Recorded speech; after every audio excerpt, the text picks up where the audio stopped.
guys, welcome back to the another video. আজকে video thumbnail এবং title দেখে বুঝতেই পারছেন আজকে ভিডিওটি কি নিয়ে হতে যাচ্ছে। হ্যাঁ, আজকে আমরা একটি আয়রন ফার্ম বানাবো। আপনাদের আয়রন ফার্ম বানাতে যা যা লাগবে তা একবার করে দেখে নিন। আপনারা প্রথমে সোজা 4 ব্লক ভাঙবেন এবং নিচে 7 ব্লক ভাঙবেন। ভাঙা কিন্তু হয়ে গেছে। এখন আমাকে লাগবে 20টি বেড, সব টেবিল, 20টা বেড লাগিয়ে নি। এবার সব জব টেবিলগুলো ঠিক জায়গায় লাগিয়ে নি।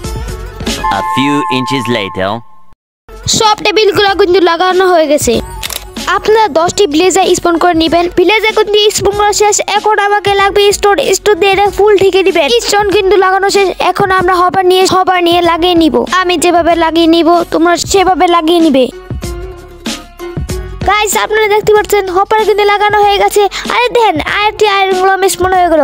এখন এটাকে মারে ফেলতে হবে, আনাইলে আর কোনো স্পন হবে না। তারপরে আপনারা একটি গ্লাস ব্লক লাগাবেন, তারপর পানি দিবে এখানে।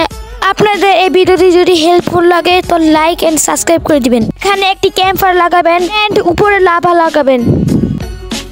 এই সাইডে ডার্ক ব্লকগুলো ভেঙে একটি চেস্ট লাগাই দিবেন এবং দেখেন আমাদের আয়রন ফার্মটি কিন্তু একেবারে রেডি হয়ে গেছে। আরে দেখুন আয়রন একটি স্পন হয়ে গেছে। আশা করি আজকে এই ভিডিওটি ভালো লাগছে। তো আজকে ভিডিওটি ভালো লাগতে থাকলে লাইক এন্ড সাবস্ক্রাইব করে দিবেন।